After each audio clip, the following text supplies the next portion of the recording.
Well, I am both flattered and happy to be interviewed because I think it's a great idea to interview all these people from Audubon, past and present, and to try to flesh out this history which gets lost so quickly. And a friend of mine yesterday, Bill Benzel, the pretzel guy, was telling me, he said, you know, we lose these people that are older. And he was talking about a 92-year-old fellow that he talks to. He said, when they're gone, the history's gone. It's like, it's done, you know, and it went out the window. So this is great, and I think, personally, I guess in a way, a small cadre, a small group of us were destined to be forming an Audubon Society here locally 48, 49 years ago. What happened, I think, is we just loved birds, but it was more than that. We liked everything, the plants, the flowers, the trees, we were just into it. And whatever our background as kids coming up, that's what did it. So I can talk about myself, I can talk about some of the people, some of the early names that we can run through. Like, just give you one example, start with Dallas Webb was an early guy. He was head of the science department at Roosevelt Junior High School. A real character. He was a naturalist, smart. He knew the outdoors. He was an outdoor ed specialist, just a great guy. And he came on board. And this was amazing because Dallas never joined groups. He hated groups. He wouldn't belong to them. And he had a kind of an edge about him with that, you know. But he joined up with us, which was great. And because he had a lot of expertise and people looked up to him. You know, he was one of these teachers that people just kind of like went crazy over. You know, you were lucky to have that experience. And back at Fort Roberdeau with the Kiwanis Farm, he was director of that for a lot of years. And it was all outdoor ed emphasis. You know, it's where we used to see the red-headed woodpeckers in those early days in the 70s, 60s. And now we're seeing them back there again. So that's Dallas Webb. Well, I think when I was just small, lived up on 2501 Crawford Avenue, back up this way on top of the hill, I would see the common name was snowbirds, the little juncos. And that just made such an impression, and the name stuck because in the winter they were jumping around in the snow, just almost like that was where they were, on the ground. And that's my favorite bird since then, forever. So that was like in grade school. And then in second grade I had a wonderful teacher, and she had this little junior Audubon club going. National Audubon sent out a booklet. It had little pictures you could color in. You got a pin, you got a little certificate, you became a member of Audubon. So I was 7 or 8 years old. So that's 70 years ago. I was an Audubon member. Okay, it's kind of funny in a way. I was thinking about that today. Maybe some of the other friends of mine that I'm close with from that grade school. This was Adams right up here. You know, maybe they still have those booklets. I have it somewhere, but I couldn't put my finger on it right away. Little memorabilia. And then my parents saw that I had this interest, just started, you know, into it, and they bought me a pair of binoculars for Christmas. They were French, which I still have, and I don't use them anymore, but that got me going. And then into scouting, you had the merit badges, all kind of outdoor types, and I was big in scouting, and of course the bird, it was called bird lore, if I remember correctly. And that was an easy one to get, you know, for sure, and along with 30, 40, 50 others. And deeply into scouting, you know, Eagle Scout with all the extras, and going to camp every summer. And birding up there at Blue Knob. The camp was called Camp Wissawanik, which no longer exists. It's up there, but it's empty. Nobody uses it right near the Blue Knob State Park, or part of the state park. So any chance to bird, you know, have my binoculars right there. I actually was an instructor in archery. We didn't have any instructor in bird watching at that point, but we would take, there were nature things going on, like you would be out there doing one thing or another in the outdoors.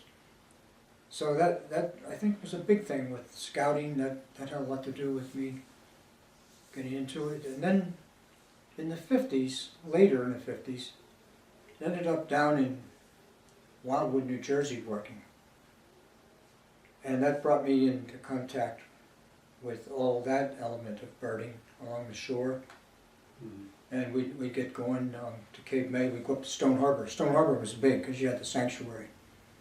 And it's kind of a sad thing because at that time in the 50s and 60s, you could not believe the birds in the rookery. Thousands of birds would come in, especially in the late afternoon and evening. All kind of herons, black-crowned light herons, just a plethora of these birds. And then things changed in there, and I think some owls came in, which kind of took care of them all. Maybe they were great horned owls, maybe. And that whole bird sanctuary, it's still there, but it doesn't have all those birds like it used to. It still has some. So it kind of went from one of the hottest spots on the East Coast to nothing, And there were a lot of really top birders. Even Peterson was down there. I never saw him in Cape May, but go down there with my brother, just to vacation, and Chambersburg still has a group. I don't know what their name is today, but I think it's still Conococheague Naturalists. And they were serious birders. And on their bird counts at Christmas, boy, it was more mild down there in Chambersburg. They'd get like 70 birds easy, maybe more. So I got to know some of those people, and we just sort of sometimes just meet up with them by chance in Cape May. And that's when the Hawk Watch was started. It was just a little, almost like a little table that people stood up on to look the counters. And then they built this huge platform. And then they kept building it bigger and bigger. It's pretty nice now. But we'd go up there and watch the hawks at Cape May Point State Park. And that's one of the premier hawk flight areas. So all this is when I'm still kind of pretty young there, but something happened, it's just like before our Audubon group formed, as I said, I was in Europe just looking at all the birds there and just, soaking it up. Anyway, I think when we first got together, and it surprised me a little bit, in '65 is the one letter shows the date, we were it took a while to get things rolling there. And when people got talking about an Audubon group, the question was, how do we do this? Well, we wrote to Nashville. And finally in '68, in the fall, we worked it all up. We had it all together, the package, we applied, and then in '69, they gave us a provisional go-ahead, the green light. And we had to meet certain things. I think we had to have a newsletter. There were like 10 things you had to do, all simple things. No problem at all. You had to have meetings, you had to have bylaws. And we were really pretty happy. It was rather a heady time because we just kind of created this out of nothing. We didn't have much to go on. We knew about some other groups, like State College Bird Club was already there, and Chambersburg group. So I think, for better or for worse, we got it off the ground, and we were probably naive in certain ways, because this was all new ground. We didn't know what we were doing exactly. And it wasn't just birds. We were right away into everything, okay, whether it's flowers, trees. And Al Bird, one of the early guys, he was an amazing man. He was an ardent hunter. And in Audubon, we had a number of people who were, hunters. And there was this myth about Audubon way back. I think it still exists for some people, They were just a birding group, and this whole thing about hunting, they were against hunting, shooting the little Bambis in the woods and so on, right? And our group had all these hunters who were out there shooting deer and having it for dinner, and or bear, right? And Al Bird loved wild foods, and he worked on the railroad, and he was known for bringing in things. He'd bring in groundhog, and they'd cook it up. They always had these little stoves going in the railroad shops, and he'd bring in rattlesnakes or anything. It didn't matter. I think once he brought in a cat. They ate cat. Maybe, I don't know. I don't think he killed the cat, but porcupine. It didn't matter. He tried everything. A lot of people were game. A lot of people weren't. But this Albert, I don't think he missed out on cooking up anything and trying it. So that was just a big myth there that kind of bothered us. People, why would we join that group? A bunch of birders, bird watchers. They didn't say birders. So there we go. And we had high hopes. So in the first years, we knew that some groups, State College for one, they were doing these Audubon lecture series, films, and it was a beautiful thing. The photographers came in, and they actually were there, and they stood on stage and they talked while the film ran. And we did this at least 2 seasons, maybe part of the 3rd. But it was something that we really thought was just super, that the community would love it, but it was hard. We tried everything on publicity. It was hard to get the crowds. Some crowds would be 200. I think we broke even, which was good, because it wasn't free. They didn't come in gratis. But these were just unbelievable photographers, sometimes husband and wife teams, okay? And then they stood there and they gave a lecture with a microphone, and we're just sitting there mesmerized at the Altoona High School auditorium in Altoona here. And some of those were very well-known, famous photographers and naturalists who were coming right here. So instead of getting, 600-700 people, I think we were lucky to hit 200, and that's maybe where we were naive. We were thinking, this, give it a try, and we did. We gave it the real try. And I think it worked out okay. The people were nice. The one time this guy came with a bobcat. It was really cool. It was, I don't know how he had it or why or how the permit was allowed, but it was, it was friendly. You could pet the bobcat. And all the little kids that were at the film, they loved it because he brought it down to their level and enjoyed his talk. So these had to do with anything, the Everglades, you name it. It just was the whole bit. So that was one of our first big things that we did. And of course the bird count was the other one.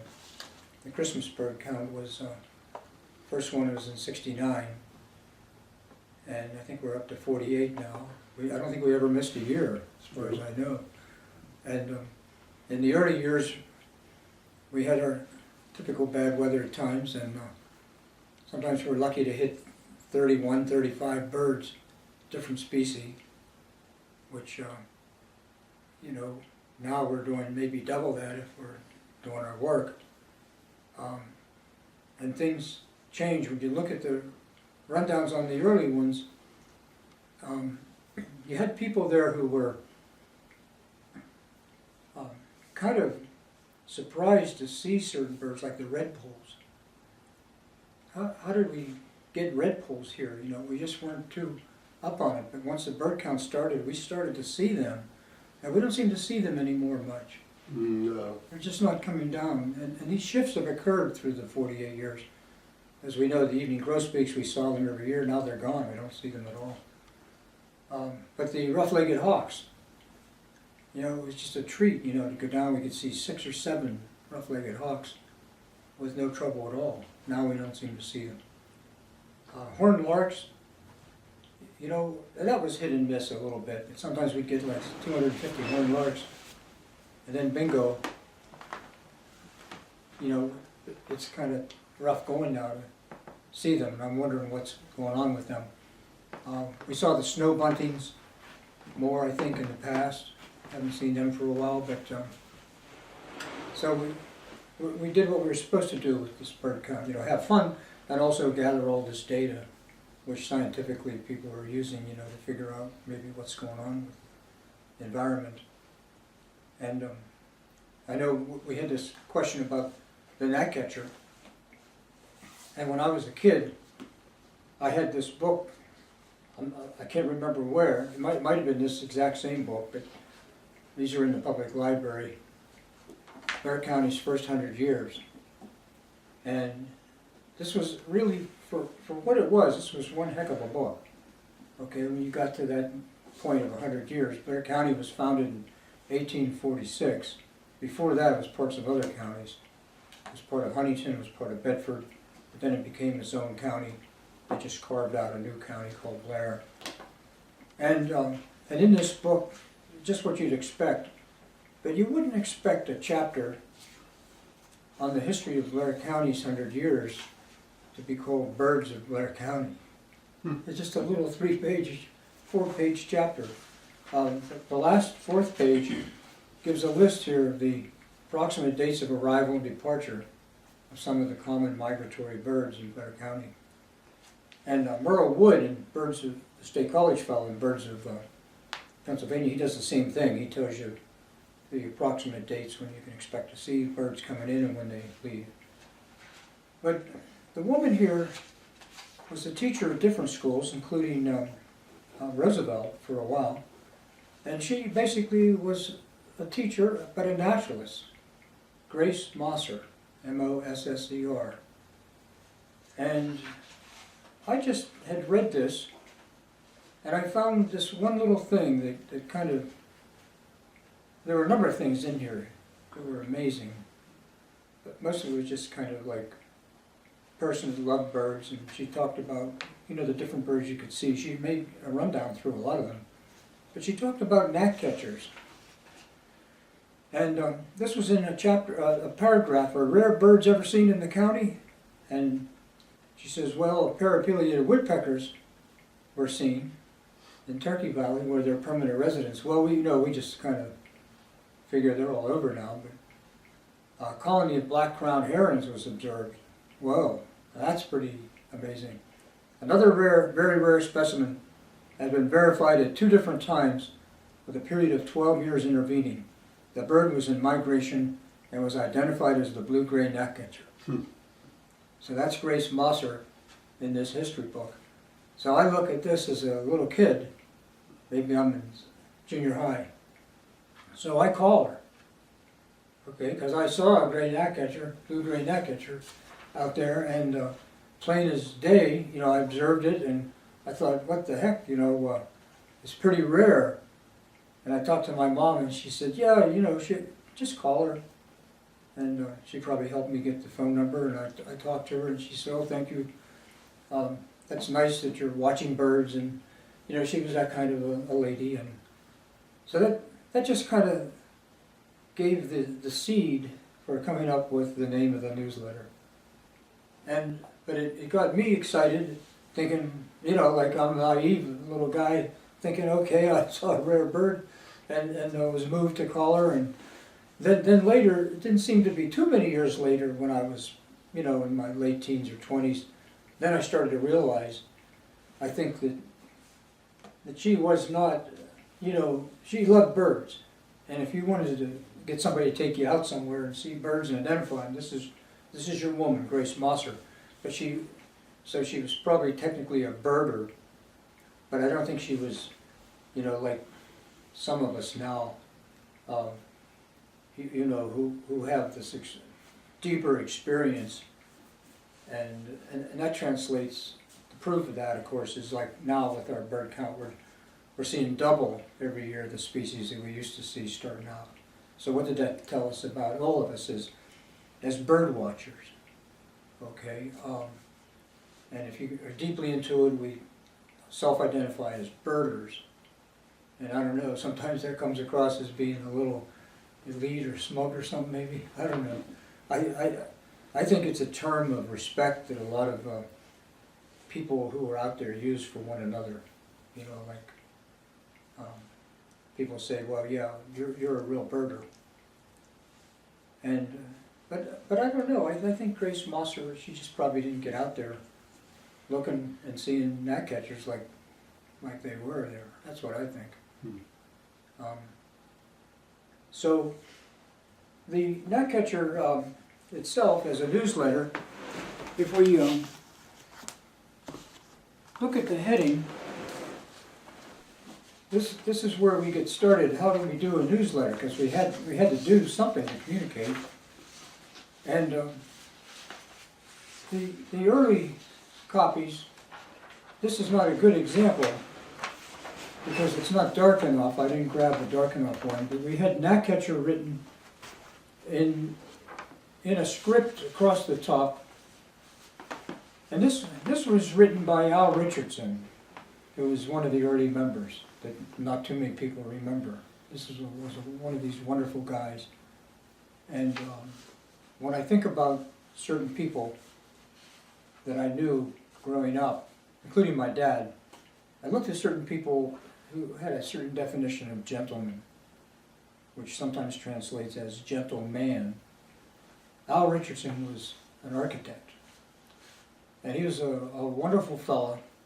He was involved as we started and was one of the early founders, and he was in charge of membership, which was a good deal because he was very precise. He was an architect, you know, like he just laid out everything.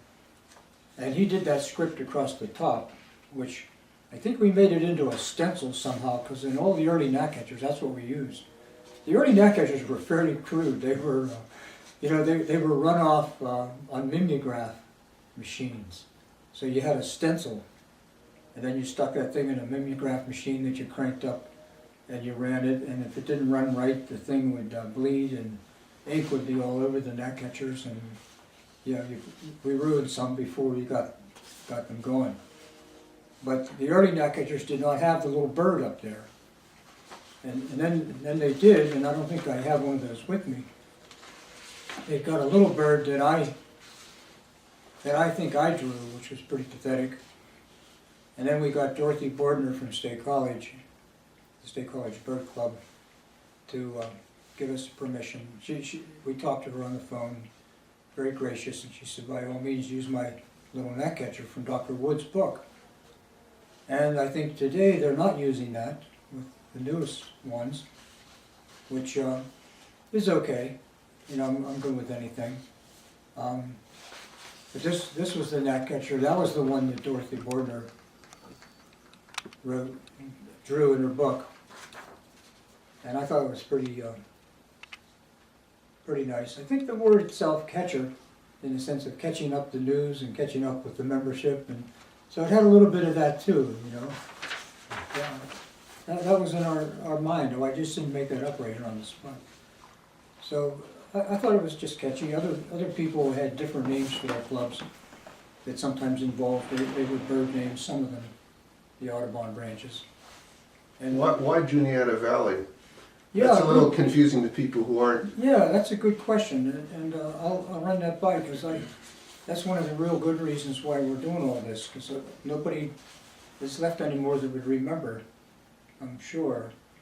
You know, we exchange newsletters with different groups too. We got onto a thing, which I think we're off that now, I'm not sure, but the Chambersburg group, different groups, they would send us their newsletters, and some of them were actually doing the same darn kind of newsletter we were, you know, like front and back, long copy. Others got to be nicer. I have a number of those, which again might be something that those groups might be looking for now, because they're like 40 years old or more. But when we started to figure what we're doing as a new group, as we started to formulate our group and get ourselves set up and get provisional acceptance as a group and then permanent, we had to do these things. So we had to have a name of the group. Well, Al Richardson, this early member, architect, he said, you know, we have to talk to your Uncle John. We need to go and see him and get his idea about this group and get his blessing, and okay, why do we go to my Uncle John? Well, I had no question about it because I knew he was famous. He was the architect that Al Richardson worked for, and he founded this early architectural firm called Hunter, Campbell and Ray. And my uncle was, trying to think how to put it, he was kind of like this amazing guy, so talented. He was sort of like the Great Gatsby, maybe, in a way. And in my mom's family, my mom was Virginia Hunter. There were 11 kids. It was a pretty big family. And they all, did some good things. But he had the fame there. And so we go and we talk to my Uncle John. And he had done a lot of remarkable things in the outdoors already. He was a state champion skeet shooter, with clay pigeons. And you could just go on, you could probably write a book about the guy. He designed a house that looked sort of like a Frank Lloyd Wright house, which they tore down to build regular houses later. The property was worth $6 million, I think. They got rid of his house, which was a work of art. It was an amazing house. So we go to this home, and my uncle was very gracious, and he says, you have to have for the name, I would suggest, he says, Juniata Valley, because that's the drainage system, okay, of all the streams and everything that goes down into the Juniata River, right? And that would be the best name for your group. So my uncle named the group, right? Juniata Valley Audubon Society. And we're thinking, okay, that's good. One thing my uncle did, he reintroduced the turkey to Pennsylvania. Turkeys were gone. People shot them and ate them, and so they brought them back in from the south, down like in Alabama. And he was a pivotal fellow on that regard. And he, like I said, you could write a book about John Hunter. So that's how we got the name. And I think it's kind of a neat story. Yeah. So yeah, there's something about the early gnatcatchers. We're trying to find all the ones from the year 1969, but we've got a number from the 70s, and they do tell you some nice things. I think it gives you a kind of a snapshot of what we were doing. We were off and running. We had field trips galore, all kind of field trips. We had this film lecture series. We had regular meetings, and at these meetings, we had talks given. One of the early fellows was Harold Yoder, who was head of the science department at Altoona High, then became science supervisor for the Altoona School District. He gave at least 4 slide film lectures, and he was a Cornell guy. And it was even a field trip. The group went up to Sapsucker Woods up in Cornell. I think it was a bus took. So he gave at least 4 talks, and people were like Al Bird, who took all the beautiful flower photos. He would give talks, and people loved those, with his expertise in capturing flowers. He was an amazing guy. He even took light out into the fields. I can't remember how he did that. I think he had some battery pack or something, and he'd be able to lighten up the scene. And those slides were like these huge glass slides. Just a superb photographer. And those slides, we don't know where they are. Well, they're with families somehow, maybe lost. So who were the early people? There was a couple. Their names were Gladys and Howard Glisson.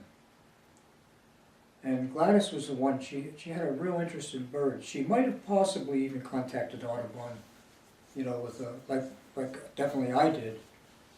But she was good to go.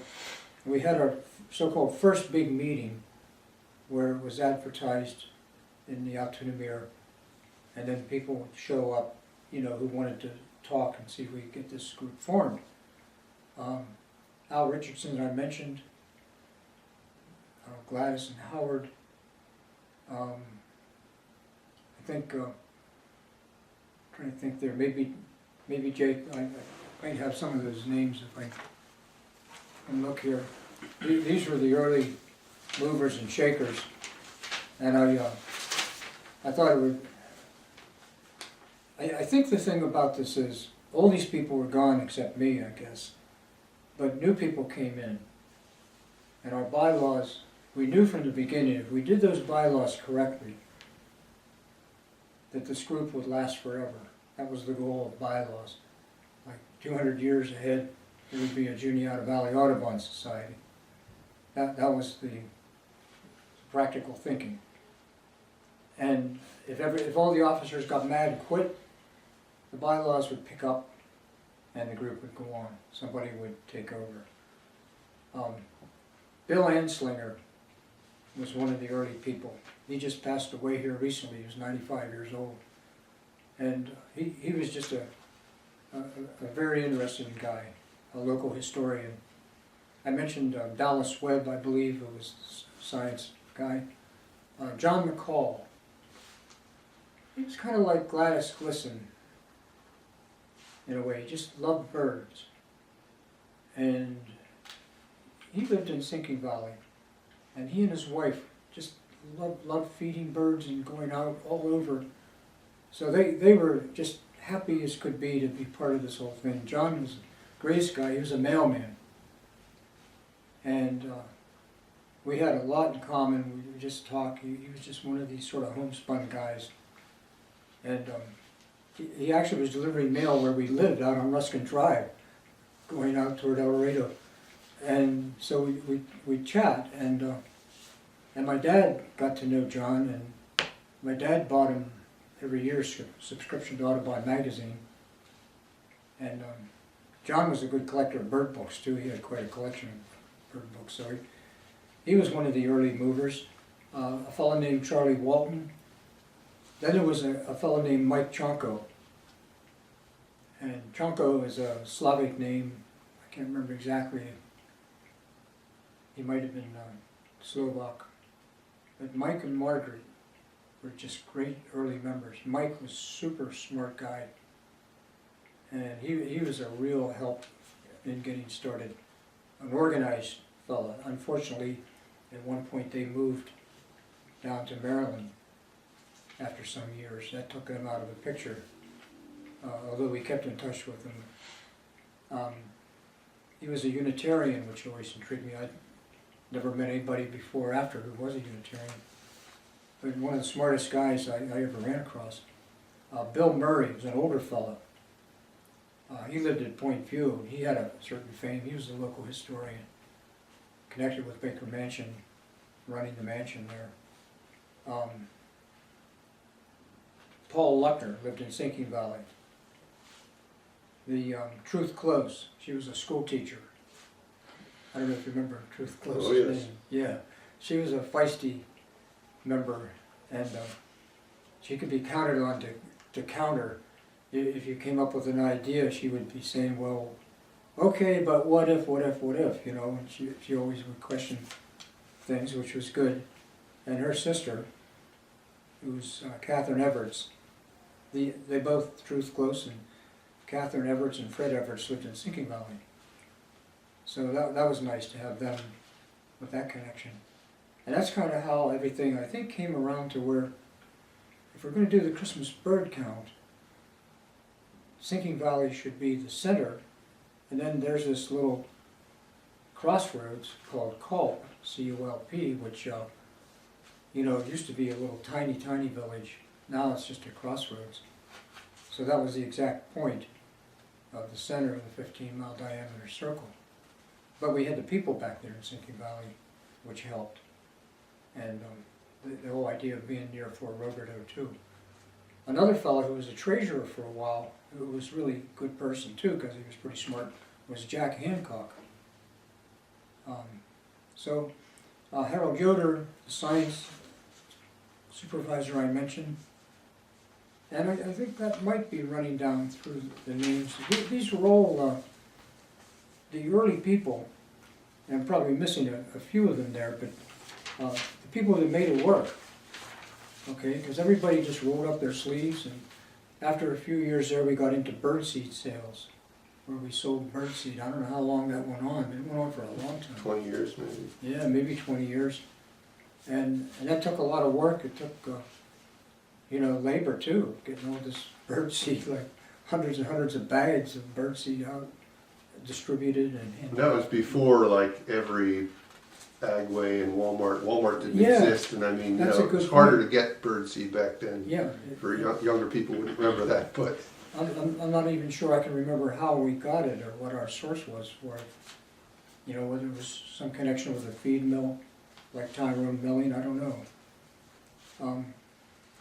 So, it just seemed to be that we attracted a whole diverse group of members.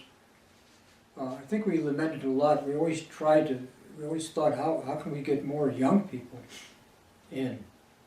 And a lot of groups, when you get older people, then there's a problem, because nobody's coming along to keep it going. But how do we get people to feel that they belong, and that there's something in this group for them? So what would it be? Is it just looking at birds? I think it was, films and talks and lectures and field trips were big, and much more. We went with the bird count because I think it was just something, it was a happening. Plus it had that scientific bent to it, that we were doing something worthwhile. It wasn't just mere frivolous activity going out there and having fun. So I don't know, we seem to have lasted as a group. I know sometimes, when I mentioned Dallas Webb, I had one gnatcatcher here. It's dated March 1972, and this was the 4th year of the newsletter. And we did a lot of poems back then. I wrote one or two myself. I don't have them right here at my fingertips, but we tried to pick up poems from famous poets. And it could be prose too, but it was more poems than prose. And we always started off at the beginning at the top of the newsletter with some kind of literature. But this piece was signed Semi-Active Member Dallas Webb. And it's a long piece, which I don't think I should read here, but it's titled On Extinction. And his whole point is right there with the title. He's saying that this group, I'm afraid, is fragile. Our young and fragile group is held together only by a thin thread from each of us. And as we allow that thread to snap, we weaken the fiber of a dream, an effort, a source of direction for many. So he was calling us, putting us to task here, really. And that was his nature. He was a kind of a tough guy in a way. I could tell you a story. One time up here, there was some fellow who was a pretty wealthy guy in this big car, and he came on 6th Avenue up here by 31st Street. He came pulling out the wrong way and stopped Dallas Webb. The Webb pulled up just short of hitting this guy, and this guy started yelling at Dallas. And he said, "Why don't you just hit me?" And Dallas put it in gear and smashed right into him. He just rammed him with his car. He didn't care, He had to pay for it, but that was Dallas Webb, A guy who didn't want to belong to any group, but he belonged to our group. So he wrote this piece on extinction, which is basically a little short essay, right? We need desperately your voice, your presence, and your constructive understanding as we re-strengthen this organization. So this is in our 4th year. Let us not look too long in the rearview mirror, but with both hands firmly on the wheel, let's get this club going. Attend the meetings, speak your mind about your problems. Offer the leadership and hard work that this association of concerned people needs. This is a letter to myself, a reminder of my obligations and responsibilities, and a pledge to give this Juniata Audubon group one more sincere effort. semi-active member Dallas Webb. P.S. If the shoe fits.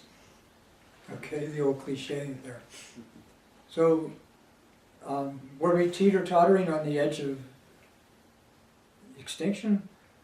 I don't think it was that bad, but he did, and I think the point probably was well taken there. And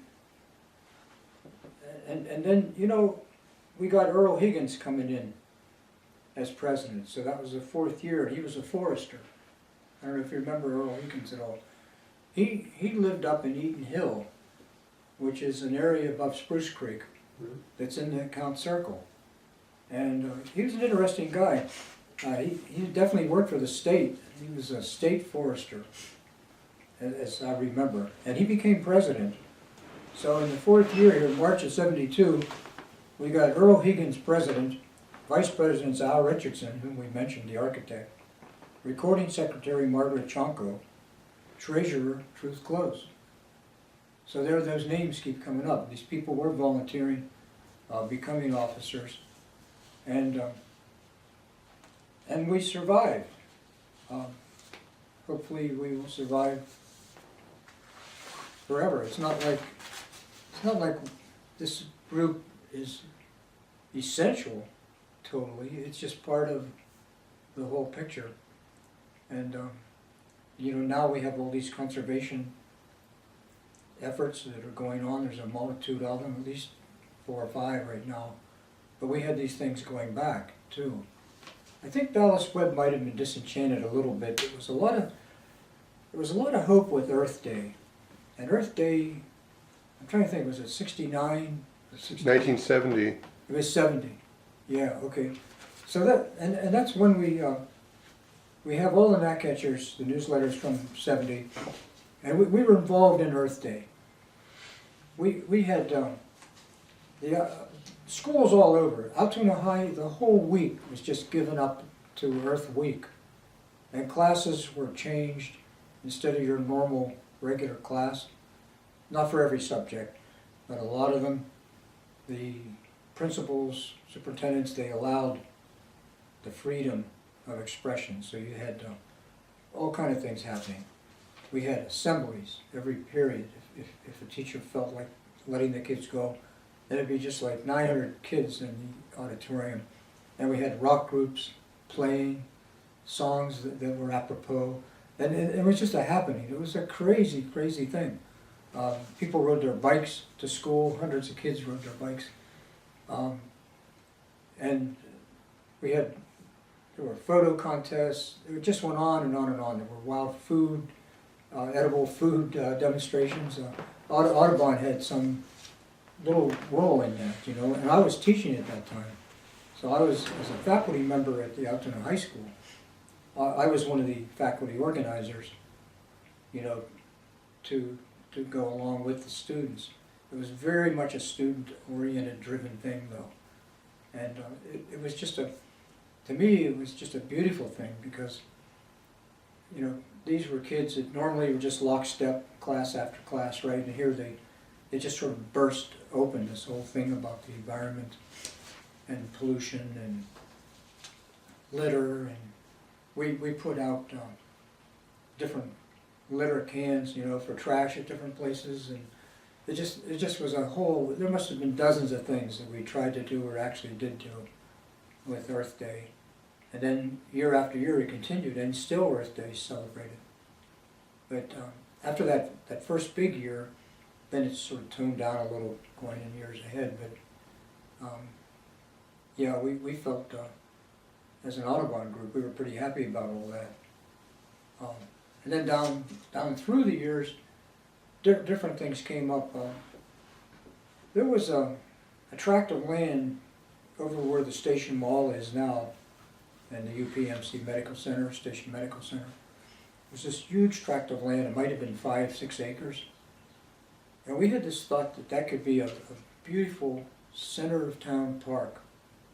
Okay, it could just be developed as a wonderful, you know, like Central Park in New York or something, right? And again, we're pretty naive because, you know, who won that battle? And it was a battle because we went for it. We tried And Dallas Webb, it was one of his things too, you know. Maybe that's what he was upset about a little. We tried to get the city, everybody there to buy into it, but the business interests felt it would be better to make a mall, you know, and pave it over with big parking lots, and that's what happened. There was another area too that was down by the former Roosevelt High School, and I'm trying to think there, when they tore down Roosevelt, that's what happened. We again thought, as Audubon and other groups too, and student groups, you know, that could be a nice park in there. And now they decided to put a football field. So that's how things went, you know, we didn't win every battle. I think our earliest big battle, and I don't have a date on that, was in the 70s, late 70s maybe, had to do with the Cooney Brothers Coal Company. And they were going to mine coal in the upper area of the watershed of Mill Run, in the drainage system of Mill Run. And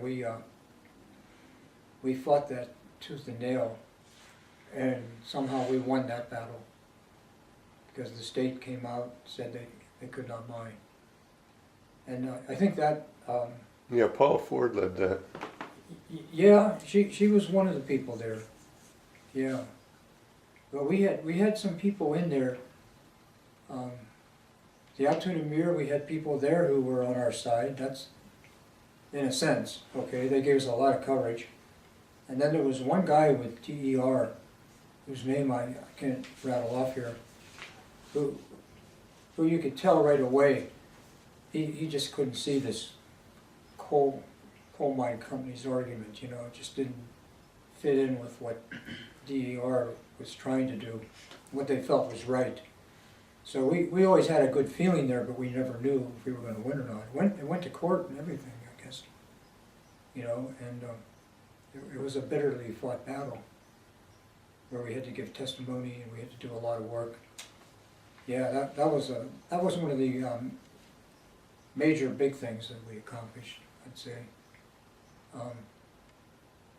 And that's of one note. And then, you know, like the film lecture series, was that just entertainment? No, that was also trying to get people to understand and see, you know, what a wonderful country this is with all these things we have which shouldn't be destroyed or run into the ground, right? So why do a film lecture series? It wasn't just entertainment. Another thing we tried early on, we had this term environmental council, which we came up with. And we wanted to get the environmental groups of the area together as a coalition. And whether they were out and out environmental group or not, it didn't matter. Like AAUW, Association of University Women, I think it was, right? They joined in on us. We had a loose kind of a construct or coalition going there, but it again, see, that just didn't go and have bylaws and then become something that was fixed in our community. It was here today and gone tomorrow. But it was a good idea, and it worked for a while, because what we wanted to do was get people, you know, kind of an interplay going. So we'd have more voices to bear on any particular issue, right? That was the idea behind it. If you can go back to the Christmas bird count, very early bird counts, is there anything that stand out? Is there, you know, any interesting species that were found? What are your earliest memories of Christmas bird count? Well, are we taping again? Yeah. Yeah, okay. Yeah, I think I mentioned just briefly there, the rough-legged hawks were the surprise. We didn't know them from Adam. Like, rough-legged hawks knocked our socks off. We would see snow buntings, which were very exciting. I'm not sure that we early on saw Lapland longspur in among the horned larks, but at other times we did. But they were really hard to see. The snow buntings, they were uncommon. But after a while, you know, we'd say, there's some snow buntings in there. Lapland longspur was different. That was really rare, uncommon. The redpolls, you know, they just seem to be, in the early bird counts, they were seen in a couple counts. I'd seen some pine grosbeaks, but it wasn't on a bird count. So people were seeing things, you know, but for that one particular time, I'm trying to think what else was unusual there. I think we were seeing more grouse. I think grouse were always kind of up and down. I know one time we were on a field trip. I think it was at Fort Roberdeau, and my son was with us. He was just a young boy, and he yelled. He saw a grouse's nest right against a tree trunk on the ground with 13 eggs, and you know, we'd had never seen it, but he was all over the place looking for things, and he found that nest. Now we're lucky to see any grouse. One of the early counts we saw bobwhite quail. I think it was down in Tipton, you know, and they're as scarce as hen's teeth now. I don't know what happened there. We lost bobwhite quail. You know, I think our avatar in a way was a horned lark. Like, in a way, you know, we like those horned larks, and they just seem to be the neatest bird in the winter. You used to lead a regular field trip to Sinking Valley. Yeah. In like January. Yep, we'd go out there in any kind of weather. Sometimes we 2 or 3, 4 different field trips just out there looking for the horned larks. And we did that for a long time. I mean, you know, of course we're still doing it. I don't know what's going on. Like, I saw one horned lark this year, that was it. Sometimes in December we wouldn't have a regular meeting. We would just have the bird count, and then we'd have the meeting. The early times that we went to the Scalp Grange Hall, and that was really nice. That would be still nice to have, but a lot of things changed there. Yeah. Some The other Grange doesn't actually exist. It doesn't even exist. Some other people own it. Plus, I think back a ways they had all kind of rules. I don't know what we were paying, $50 or $100 maybe. But we had our covered dish dinners there. So that was kind of like a meeting, and we would have, just like today, you know, we'd have our tally. And it was nice though, because people would bring things. And my wife Olga, some of those times she was a coordinator of that. And Margaret Chonko did that too sometimes. But there was always great food, you know, boy. And the place had a kitchen so that you could heat up things, and it could be cold in there. I'm not sure how the heat worked exactly. Badly, as I recall. Yeah, I think you had to keep your coats on. And, Yeah.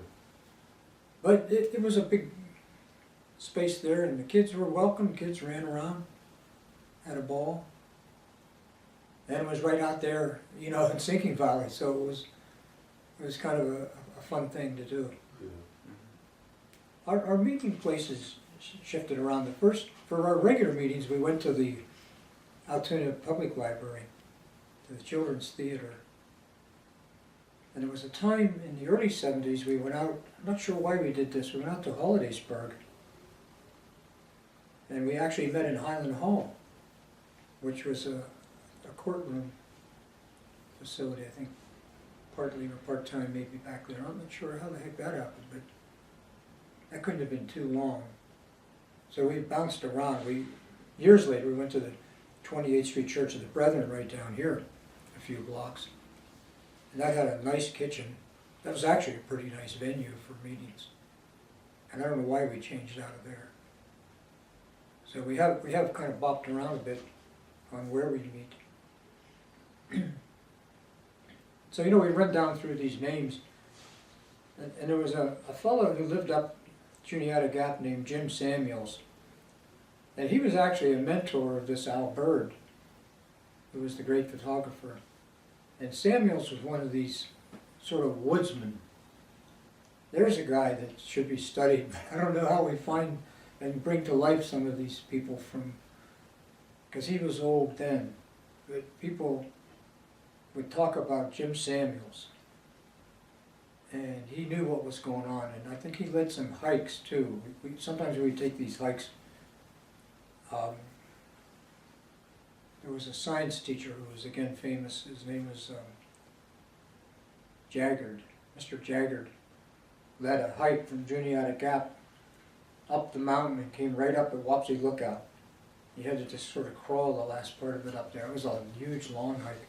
You had to bring food, and he'd actually started this in school, and students did it. You get 40, 50, 60 students with some teachers. But this Jim Samuels, he knew plenty, and I think Al Bird actually learned from him. And Jim would, somehow we'd see him, he'd be maybe on a few field trips. So you had these sort of natural-born naturalists. They, you know, like Al Bird, he didn't go to college or anything, he worked in a railroad. But boy, did he know his flowers. He knew everything. Very, very interesting. So all that, there were these experts, that's the term, right? That's why I mentioned this Jim Samuels. The guy was kind of like a sort of a local legend. And I'm sure if you'd go back into the 1800s, you'd find more of those people. I think there was a club called the Green Gauze Club. It was a nature club. There was an alpine hiking club. And boy, they were serious. A lot of them were German American. The Pillmeyers were into that, and they any place was a good hike for them. They even travel and hike, you know, in outward places. So, but I don't know if there was anything. I think what got started about the time we did was Trout Unlimited. That was another group that's quite good group, and the Sierra Club was forming out of Johnstown and Pittsburgh. Then you had these larger groups, like the Western Pennsylvania Conservancy, and that was another thing that we, sometimes there was this one fellow, Paul Wigman, who was a botanist again, really professional botanist, and he came and gave programs at our group, and we worked with them on different projects. So, you know, exchange newsletters. I think sometimes everything just sort of falls in place, you know. You have this group. Why? You had to have a territory too. You know, so we actually were part of Huntington. Early on, I don't know if that changed down through the years or not. You know, it wasn't just Altoona. It was Holiday Spur, Duncansville, Huntington, Tyrone. Might have even included Bedford, I think. And of course now we have Laura and Mike from Bedford, so it definitely includes it. I think the thing about it is it's just down through the years, different people have come and stepped up and have made a contribution coming in as, you know, officers and as members to make it go, to make it work. And, you know, we think, well, 50 years from now, who's going to be doing the job, right? I think that when you look at Audubon, what they wanted, what did they want with all these groups?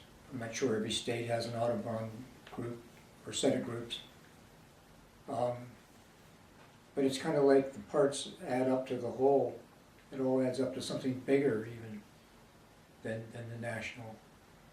So I think the little things add up to something bigger. But then some of the big battles, we lost some, we won some, you know.